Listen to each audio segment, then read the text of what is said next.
Good morning students. आज एक और नया कंसेप्ट करते हैं, इन्वेस्टमेंट फ्लक्चुएशन रिजर्व। इसकी ट्रीटमेंट आपको अपने अकाउंट्स में कैसे करनी है, ठीक है। तो देखिए, इन्वेस्टमेंट फ्लक्चुएशन रिजर्व का मतलब क्या होता है, पहले आप इसका मीनिंग समझिए। इन्वेस्टमेंट फ्लक्चुएशन रिजर्व का मतलब क्या है कि हमने मार्केट में अपने बिजनेस से फंड्स कहीं इन्वेस्ट कर रखे हैं और उसकी वैल्यू हमारी कभी ऊपर भी हो सकती है और कभी नीचे भी हो सकती है, ठीक है। तो इन्वेस्टमेंट की मार्केट वैल्यू उस टाइम पर क्या है जब पार्टनर्स अपनी प्रॉफिट शेयरिंग रेशियो को चेंज कर रहे हैं, उस चीज को वो चेक करते हैं।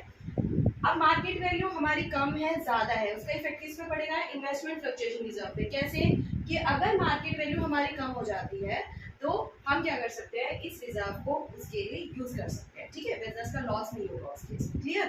तो ये भी एक ऐसा रिजर्व है जो पार्टनर्स ने क्या किया हुआ है, अपनी प्रॉफिट में से कुछ सेपरेट रखा हुआ है कि हमारे इन्वेस्टमेंट अगर मार्केट में उसकी वैल्यू कम हो जाती है तो हम इस रिजर्व को यूज करेंगे। डन। अब देखिए, अब इसके अंदर हम तीन चीजों को कंपेयर करेंगे। एक तो इन्वेस्टमेंट की बुक वैल्यू क्या है, एक इन्वेस्टमेंट की मार्केट वैल्यू क्या है, और एक हमारा इन्वेस्टमेंट फ्लक्चुएशन रिजर्व कितना है। ओके, इन्वेस्टमेंट की बुक वैल्यू और मार्केट वैल्यू, ये आपको क्वेश्चन के अंदर डी होगी। बुक वैल्यू आपको कहाँ गिवन होगा, जब आप बैलेंस शीट देखोगे तो उसके अंदर दिया होगा। मार्केट वैल्यू कहाँ दिया होगा, नीचे एडजस्टमेंट में गिवन होगा। जब हम इसकी बात करें इन्वेस्टमेंट फ्लक्चुएशन रिजर्व, तो ये भी आपको बैलेंस शीट में दिया होगा, ठीक है। अब देखो, पहले आपको क्या देखना है, बुक वैल्यू और मार्केट वैल्यू का डिफरेंस, ठीक है। जो डिफरेंस आएगा उसको आपने कंपेयर करना है इन्वेस्टमेंट फ्लक्चुएशन रिजर्व से। अलग अलग सिचुएशंस हैं, वो सिचुएशंस मैं आपको यहाँ पर एक्सप्लेन कर रही हूँ। The first one is, first situation क्या कहती है, हम इसको कंसिडर कर सकते हैं केस 1। फर्स्ट सिचुएशन मैंने क्या ली, if book value and market value are equal, दोनों की दोनों क्या है, बिल्कुल सेम है। तो पार्टनर्स इस इन्वेस्टमेंट फ्लक्चुएशन रिजर्व को क्या करेंगे, आपस में डिवाइड कर लेंगे, ठीक है। तो ये किसके बीच में डिवाइड हो रहा है, डिवाइड बिटवीन पार्टनर्स। ओके, किसके बीच में डिवाइड हो रहा है, डिवाइड बिटवीन पार्टनर्स। पार्टनर्स आपस में डिस्ट्रीब्यूट कर लेंगे। तो आपको एंट्री क्या लर्न करनी है, इन्वेस्टमेंट फ्लक्चुएशन रिजर्व, सॉरी मैंने गलत लिख दिया है यहाँ पर, investment fluctuation reserve account debit. जितना भी अमाउंट आपको गिवन है, से आपको 60,000 गिवन है, तो 60,000 पार्टनर्स आपस में डिस्ट्रीब्यूट कर लेंगे। हम एक एग्जांपल कंसिडर कर रहे हैं यहाँ पर कि हमारे दो पार्टनर हैं ए और बी और उनकी रेशियो है 2:1, ठीक है। तो वो अपनी इस बैलेंस को अपनी कैपिटल अकाउंट के अंदर शिफ्ट कर लेंगे। 40,000 ले लेगा ए, ऐसे ही, और 20,000 ले लेगा बी, ठीक है। अब इसका स्क्रीनशॉट ले सकते हैं। This is your first case, जब हम कह रहे हैं कि मार्केट वैल्यू और बुक वैल्यू दोनों क्या है, इक्वल है, और इन्वेस्टमेंट फ्लक्चुएशन रिजर्व में हमारे पास बैलेंस है। तो पार्टनर्स क्या करेंगे, उसको आपस में डिस्ट्रीब्यूट कर लेंगे। किस केस में, when there is a change in profit sharing ratio, ठीक है। चलिए आप केस सेकंड करते हैं। केस सेकंड एग्जांपल यही ले लिया मैंने, ए और बी टू पार्टनर्स हैं, 2:1 की रेशियो है। बुक वैल्यू और मार्केट वैल्यू अब इक्वल ही नहीं है, आपकी बुक वैल्यू ज्यादा है और मार्केट वैल्यू कम है। तो हम क्या करेंगे, इसको भी आपको ना एक एग्जांपल से क्लियर कराती हूँ मैं। अगर आप अमाउंट के साथ इसको करेंगे तो शायद ये ज्यादा बेटर होगा। अगेन रिजर्व में मैंने कंसिडर किया there is a 60,000 rupees, okay. Book value हमारे पास है 5 लाख और मार्केट वैल्यू हमारे पास रह गई है जी 4,80,000। कितने का डिफरेंस हो गया, 20,000 का ना। ये आपने डिफरेंस निकाला है बुक वैल्यू और मार्केट वैल्यू के बीच में। डिफरेंस कितने का है, 20,000। अब उस 20,000 को आप रिजर्व से कंपेयर करेंगे, ठीक है। तो आपकी सिचुएशन क्या है कि reserve is more than difference. Reserve हमारे पास डिफरेंस से क्या है, ज्यादा है, ठीक है। तो अब डिफरेंस से ज्यादा होगा तो हम क्या करेंगे कि पहले इस रिजर्व में से 20,000 यूज कर लेंगे इन्वेस्टमेंट के लिए। जो हमारा लॉस हो रहा है इन्वेस्टमेंट के अंदर, 20,000 हमारा गया रिजर्व से इन्वेस्टमेंट में। Investment fluctuation reserve account debit पूरा 60,000, और ये अमाउंट हमारी कहाँ चलेगी, इन्वेस्टमेंट अकाउंट में। इन्वेस्टमेंट में कितना गया, 20,000, ठीक है। अब रिमेनिंग 40,000 बच रहा है, वो रिमेनिंग अमाउंट पार्टनर्स आपस में डिस्ट्रीब्यूट कर देंगे to A's capital to B's capital. कितनी अमाउंट बची? 40,000। उसको वो कैसे डिस्ट्रीब्यूट करेंगे? In 2:1। Okay, again consider it कि कैपिटल अकाउंट आएगा या करंट अकाउंट आएगा। तो आपने क्या चेक करना है कि आपको क्वेश्चन के अंदर कौन सी कैपिटल दी हुई है, फ्लक्चुएटिंग कैपिटल है या फिक्स कैपिटल है, तब जाकर आप इस कंसेप्ट को कर सकते हैं। दोबारा रिपीट कर रही हूँ, एक शॉर्टकट वे देखो कैसे करना है। इन्वेस्टमेंट की बुक वैल्यू और मार्केट वैल्यू को कंपेयर किया, बुक वैल्यू ज्यादा है, मार्केट वैल्यू कम है। बुक वैल्यू 5 लाख है, मार्केट वैल्यू है 4,80,000। 20,000 का लॉस है। इस लॉस को कवर करने के लिए कंपनी फर्म ने क्या किया हुआ है, इन्वेस्टमेंट फ्लक्चुएशन रिजर्व क्रिएट किया हुआ है। उसमें हमारे पास 60,000 ऑलरेडी बच रहे हैं। डिफरेंस हमारा कम है और रिजर्व हमारा ज्यादा है। रिजर्व में से पहले 20,000 इन्वेस्टमेंट में ट्रांसफर किया जाएगा और उसके बाद जो रिमेनिंग 40,000 होगा उसको पार्टनर्स आपस में डिस्ट्रीब्यूट कर देंगे। ओके, चलिए अब नेक्स्ट केस करते हैं। Now the case number is third case में हम क्या कर रहे हैं कि हमारा डिफरेंस रिजर्व से भी ज्यादा हो गया। डिफरेंस जो है वो अब हमारा रिजर्व से ज्यादा है, ये कंडीशन आ गई है। आप साथ साथ ना हर सिचुएशन की स्क्रीनशॉट लेते रहा करो, ठीक है? तो ज्यादा आपको ध्यान रहेगा कि हमने क्या किया था। बुक वैल्यू और मार्केट वैल्यू से ज्यादा है और डिफरेंस इतना ज्यादा है कि हमारा रिजर्व भी कम रह गया है, ठीक है? अब मैं बुक वैल्यू यहाँ पर लिख रही हूँ 4,10,000। देखो डिफरेंस अब हमारा कितना आ गया है, 90,000 का ना। डिफरेंस इज 90,000 और रिजर्व में हमारे पास ओनली कितना है, 60,000, ठीक है? तो फर्म के ऊपर इफेक्ट अल्टीमेटली कितना पड़ेगा, 30,000 का। तो पार्टनर्स के लिए 30,000 का लॉस हो गया। एक्चुअल लॉस 90 का था, उस लॉस के लिए उन्होंने पहले ही 60 का रिजर्व मेंटेन रख रखा है। तो एट लास्ट जो इफेक्ट पड़ेगा वो क्या पड़ेगा, ओनली फॉर 30,000। जो लॉस पार्टनर्स का होता है किसी भी एसेट की वैल्यू कम होने पर, ठीक है, तो उसको हम पहले ट्रांसफर करते हैं रीवैल्यूएशन अकाउंट। तो पहले आपको यहाँ से बैलेंस कहाँ शिफ्ट करना है, रीवैल्यूएशन अकाउंट में। कितने का लॉस हुआ, 30,000 का। और इन्वेस्टमेंट में हमारा इफेक्ट जो पड़ रहा है, इन्वेस्टमेंट की वैल्यू हमारी टोटल जो कम हुई है वो है हमारी 90,000। ये अभी हमने एक एंट्री की है राजे, आप इसको पहले एक एंट्री को नोट करिए ताकि मैं इसकी सेकेंड एंट्री करवा सकूँ। चेक कर लो इसको। डिफरेंस हमारा इतना ज्यादा है कि रिजर्व भी हमारा कम रह गया, ठीक है?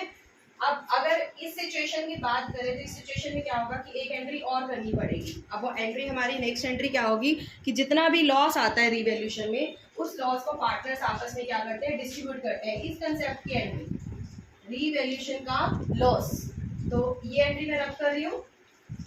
लॉस किसके बीच में डिस्ट्रीब्यूट होगा, पार्टनर्स के बीच में।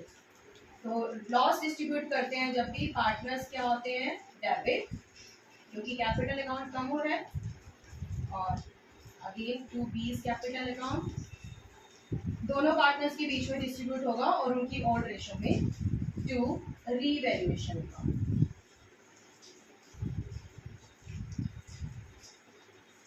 हमारा लॉस कितने का था, 30,000। ये 30,000 हम किसके बीच में डिवाइड करेंगे, ए और बी के बीच में, और रेशो क्या रहेगी, 2:1। अगर मैं इसको सॉर्ट आउट करूं तो क्या होगा कि 20,000 मिलेंगे ए को और 10,000 होंगे बी के। दोनों की अकाउंट से जो है वो कट जाएंगे, ठीक है?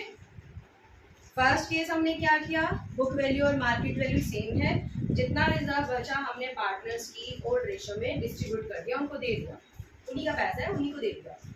सेकेंड सिचुएशन में हमने क्या किया कि डिफरेंस हमारा आ रहा है लेकिन डिफरेंस हमारा कम है और रिजर्व हमारा ज्यादा है। अब रिजर्व ज्यादा है तो जो डिफरेंस हमारा था, पहले हमने रिजर्व में से वो इन्वेस्टमेंट में पैसे डाल दिए और जो बच गया वो पार्टनर्स के बीच में डिस्ट्रीब्यूट कर दिए। थर्ड सिचुएशन क्या कह रही है कि हमारा डिफरेंस है, मार्केट वैल्यू कम है लेकिन इतनी ज्यादा कम है कि हमारा रिजर्व भी कम रह गया।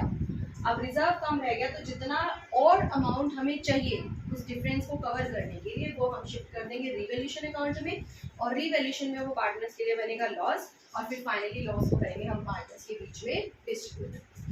चलिए, अब ये 3 सिचुएशंस में आपको करा चुके हैं। The fourth one is very important, जो इसके अंदर नेक्स्ट सिचुएशन आने वाली है उसके लिए मुझे पूरा ब्लैक बोर्ड रब करना पड़ेगा, क्योंकि मुझे 3 एंट्रीज कंबाइन करके दिखानी है आपको। अब मैं सिचुएशन आपको बताती हूँ कि 4th सिचुएशन क्या होगी।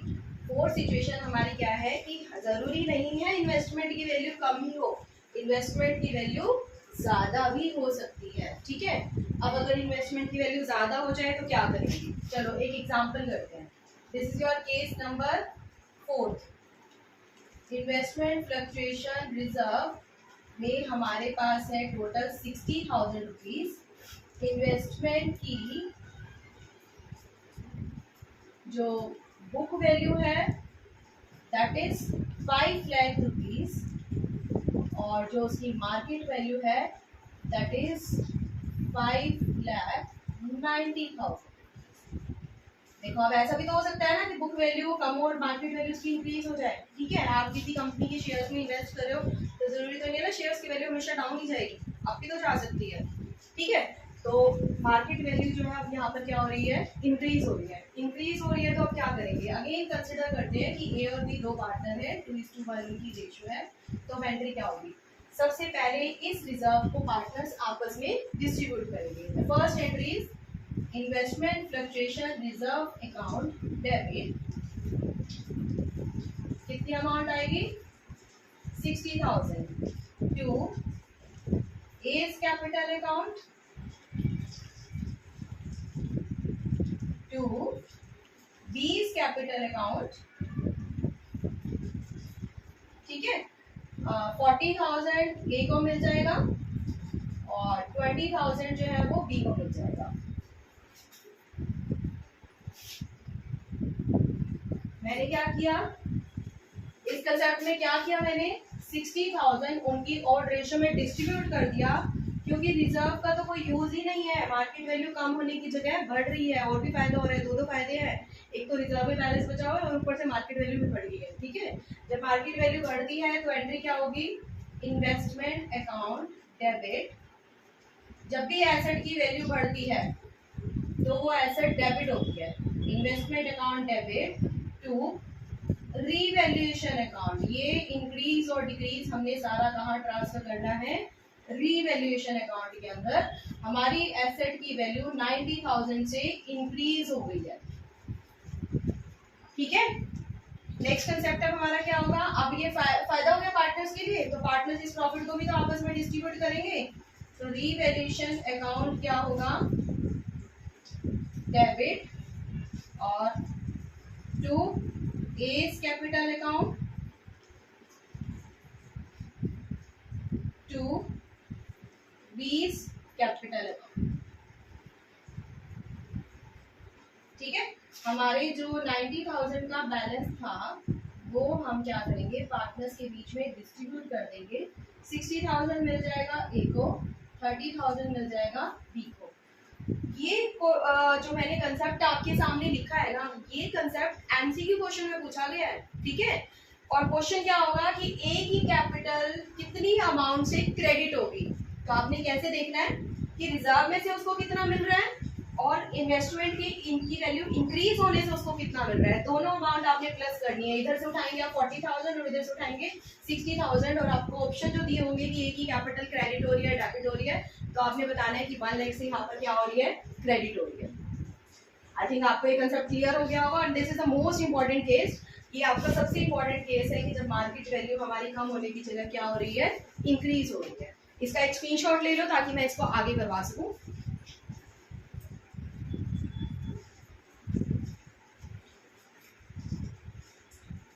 डन। चलिए, अब नेक्स्ट एक और इम्पॉर्टेंट कंसेप्ट इस चैप्टर में जो आता है वो आपको कराने वाली हूँ। ये आपका हो गया इन्वेस्टमेंट फ्लक्चुएशन रिजर्व। आज की इस वीडियो में आपको मैंने इन्वेस्टमेंट फ्लक्चुएशन रिजर्व की सारी एंट्रीज करवा दी है। अब एक जो कंसेप्ट आपका सबसे ज्यादा इंपॉर्टेंट है, जिसकी क्वेश्चन आपको सैम्पल पेपर में, सीबीएसई के बोर्ड पेपर्स में इस वक्त सबसे ज्यादा मिलेंगे, वो कंसेप्ट क्या है?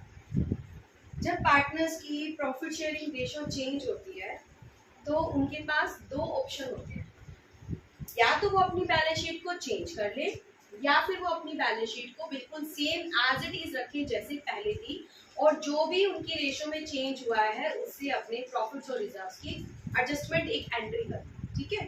तो रिजर्व्स की, गुडविल की, इन सभी की एंट्रीज करने के लिए देयर आर टू केसेस। कौन कौन सी केसेस है? जब भी आप रिजर्व्स की एंट्री कर रहे हैं, रिजर्व, प्रॉफिट, लॉसेस, ठीक है, तो आपने किस चीज को कंसिडर करना है? There are two different situations. कौन कौन सी सिचुएशन है? First, when partners want to alter their balance sheet. एक तो सिचुएशन ये आ गई, when partners want to alter their balance sheet, और दूसरी सिचुएशन क्या है? When they do not want to alter their balance sheet, जब वो अपनी बैलेंस शीट को अल्टर नहीं करना चाहते हैं, ठीक है। डू नॉट वांट लिखा था, सॉरी मैंने क्या लिख दिया,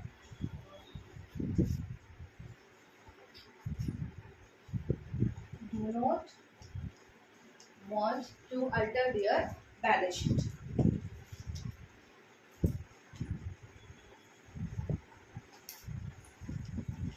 अब देखो, ये केस आपका मैंने ऑलरेडी एक्सप्लेन कर दिया है, ऑलरेडी एक्सप्लेन। कैसे करना है?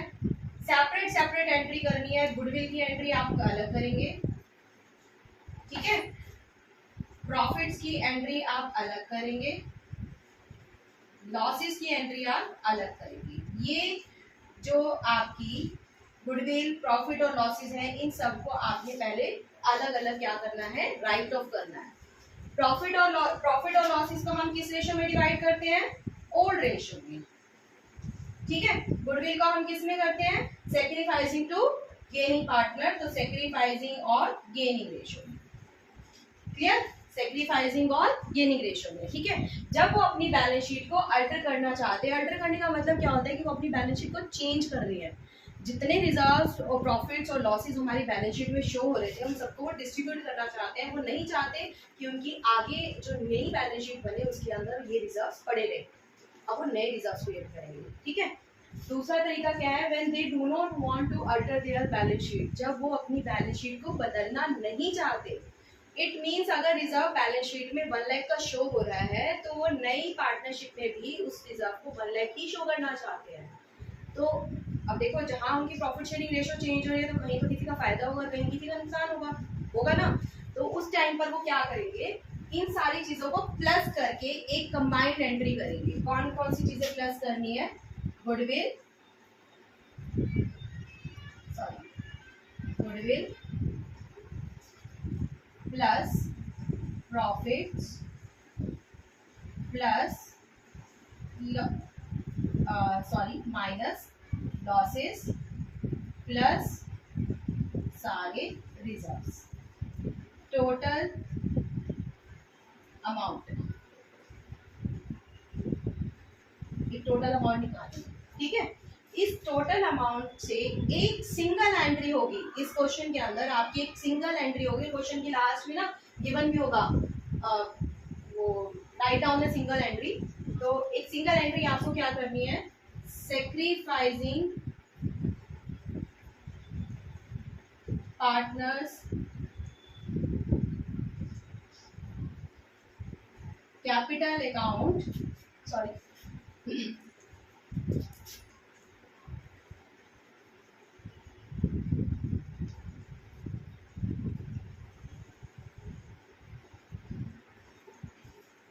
Debit to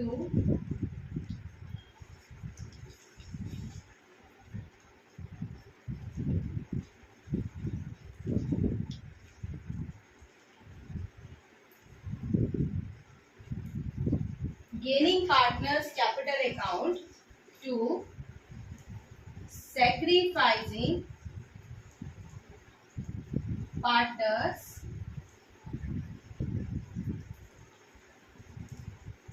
capital account. मतलब आपने एंट्री किस तरीके से की है, बिल्कुल जैसे आपको मैंने पहले गुडविल की एंट्री समझाई थी। गुडविल इज वैल्यूड एट के लिए एंट्री हमेशा क्या होती है, गेनिंग टू सेक्रीफाइस। उसी तरीके से आपने इस टोटल अमाउंट की एंट्री करनी है। से आपका टोटल अमाउंट 1 लाख रुपीज आ रहा है, ठीक है, और इस 1 लाख में जो पार्टनर गेन कर रहा है उसका 1/10 है, तो आप 1/10 को 1 लाख से मल्टीप्लाई कर देंगे, ठीक है।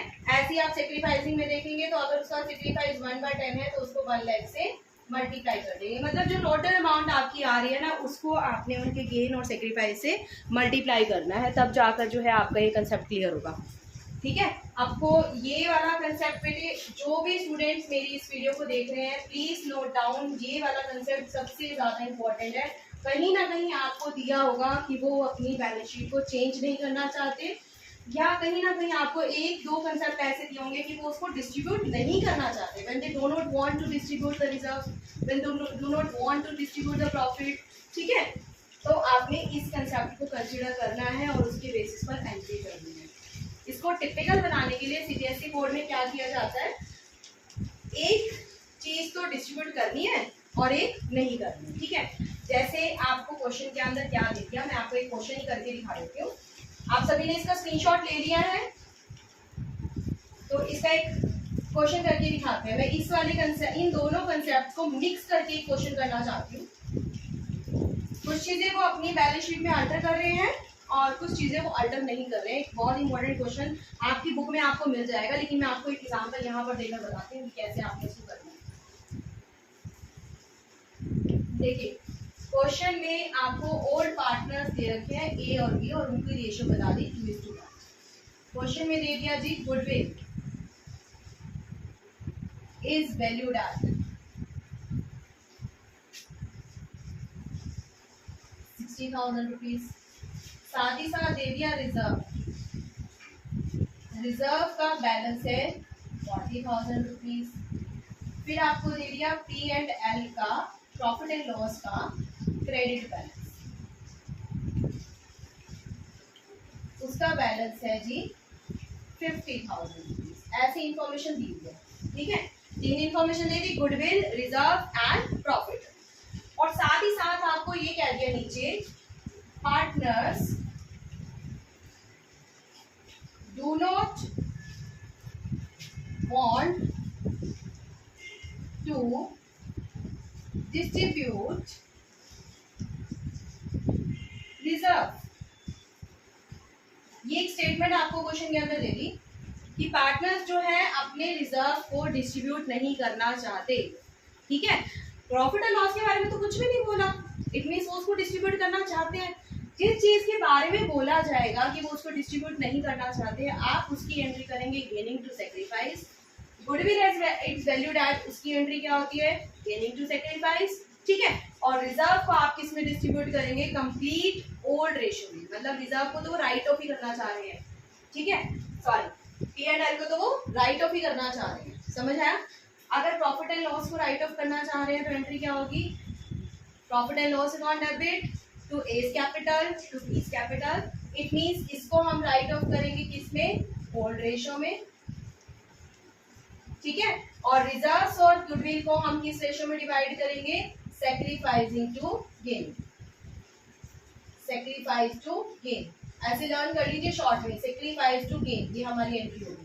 जो सैक्रिफाइस कर रहा है वो पार्टनर डेबिट होगा और जो गेन कर रहा है वो पार्टनर क्रेडिट होगा। कहीं ना कहीं आपको क्वेश्चन के अंदर उनकी न्यू रेशियो भी दी होगी, जैसे मैंने ओल्ड रेशियो यहाँ पर लिखी है 2:1, तो क्वेश्चन में आपको न्यू रेशियो भी गिवन होगी, से न्यू रेशियो उनकी है 1:1, तो आप इस क्वेश्चन को इजीली सॉल्व कर सकते हैं। अगर स्टिल फिर भी आपको कोई प्रॉब्लम आती है तो you can comment me on this video. आप मुझे कमेंट कीजिए, बताइए कहाँ पर आपको प्रॉब्लम आ रही है, मैं वहीं पर आपकी प्रॉब्लम सॉल्व करूंगी। स्टिल इस चैनल को लाइक कीजिए, सब्सक्राइब कीजिए और आगे के टॉपिक्स को कंटिन्यू करने के लिए मेरी next video. Have a nice day, bye bye.